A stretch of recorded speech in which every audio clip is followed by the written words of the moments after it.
بولي كيف. طريقة التركيب جدا سهلة أخوتي. دركا نخليكم رابط على ميديا فاير. طلعوا اسم مود دي زد جي تي اي اس 8 جازي. طلعوا المود عادي، حجم المود 1500. طلعوا عادي أخوتي عادي. رابط ميديا فاير خدام.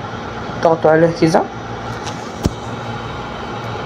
شيكون تديروا تفاصيل وسيبو كمل معاكم وغد نوريكم طريقة التركيب ويلا نبدأ.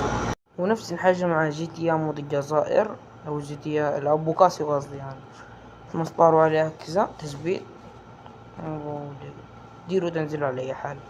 الأبو كاسي فيه بعض المشاكل وبعد تثبيتها نروحوا لطريقة التركيب. مهمة لي نحتاج برنامج الأرشيفر، برنامج السي بي يو ظابط.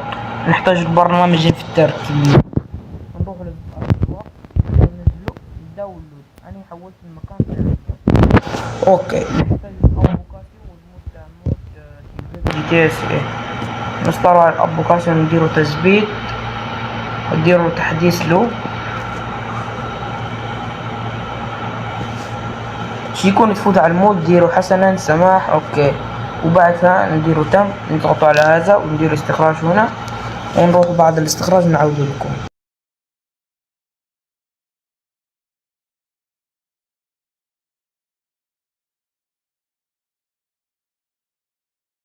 ليك بعودنا لكم بعد الاستخراج. كمل معانا غادي صار معكم الملف هذا، دخلوا عليه. هذا الابوكاسي لو كان التليفون تاعك اندرويد 15 و 16 تثبت هذا موجود داخل ملف مود الجزائر تثبته عادي. بس لو كان اندرويد تاعك من 14 تحت تثبت الابوكاسي هذا سيبو. نضغطوا ضغطة على نجيبوا جي تي زووه ندخلوا عليه ويجيكم حسنا سموح اوكي.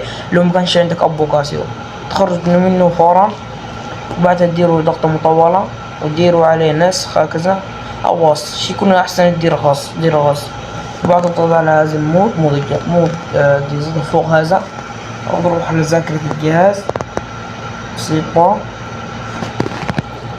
وبعدها يصير معك الملف هذا اندرويد ينبرتي.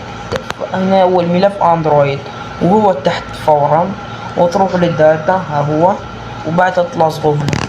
قد يجيكم جاري تريد تسجل الملف مود دير تطبيق على الملفات استبدال.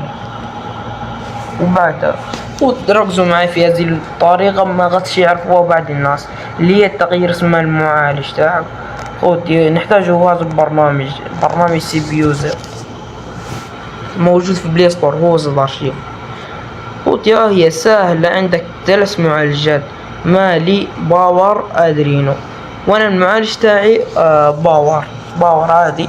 تروحوا له ندخلوا فيه فايلس باكس دي بي وقد تغيروا جي تي ترو جي تي ينطق موبايلي وايضا موبايلي تكز شي سيبو. دخلوا جي تي ترو ركزوا معايا خوتي. عندك علامة بي في ار هذه ضغطوا إعادة التسمية. هذه علامة البي في ار النقطتين هذه ما غادش عندكم فيهن حاجة. المعالج تاعك ادرينو دير دي اكس تي. المعالج تاعك مالي دير اي تي سي. المعالج تاعك باور مثلني دير بي في ار حاجة. اني معالج باور النقطتين هذه هي الفاصلة ما تحسبونش ولا تديروا حاجة فيهن. نفس الحاجة ادرينو دي اكس تي مالي اي تي سي باور بي في ار. وموبايلي حاجة ديروا إعادة تسمية مالي اي تاسو ادرينو دي اكس دي باور بي في ار. نفس الحاجة مع التيكس هذا. هذه 360 هذه ما عندكش فيها حاجة. هذه ملفات البي بي اسات وهذه تحت هذا اللي عندكم معاه. هذا ديروا لي إعادة التسمية مالي اي تي سي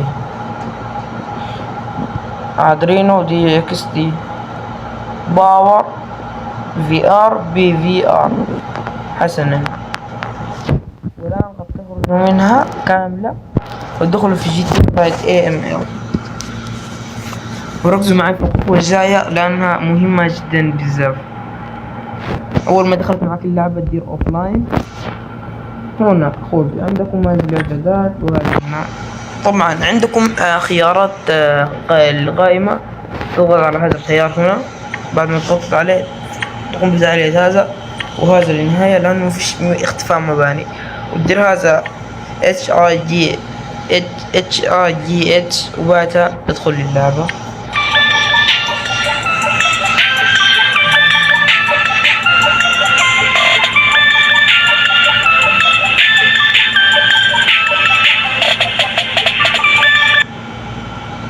سيبو عودنا. المهم تدخل معك اللعبة وقائمة الغش شغال معانا. المود هذا مدرتش فيه لاكوست بزاف، المود القادم ندير فيه لاكوست. وسيبو واللي راك تحب تلعب بدون منظور هذا البي سي هذا، تدخل هنا وتدير كذا وتدير هذه ياس، وبعدها ترجع مرة ثانية.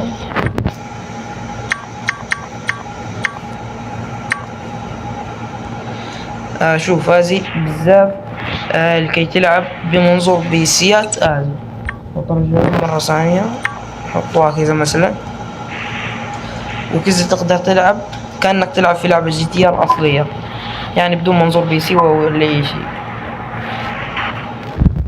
وتقدر تدير ملفات تاعت ملفات تاعت كار، هي طالع منها سيارات. المود القادم راني نخدموا فيه الحين وما خلصتش منه أيضا. وهذه المود هو يشتغل بدون خروج تلقائي، وقائمة الغش سهلة.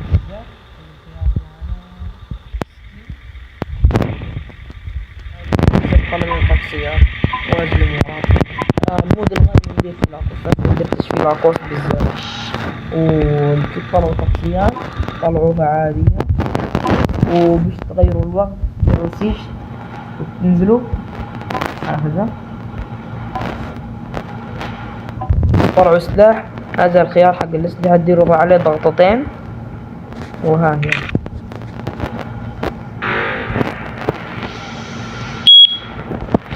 سيبر مهم خيارات الأسلحة، بس تضغط أي سلاح تضغط تحت خيار مكان السيارة هذا تضغط عليه تحتها سيبر.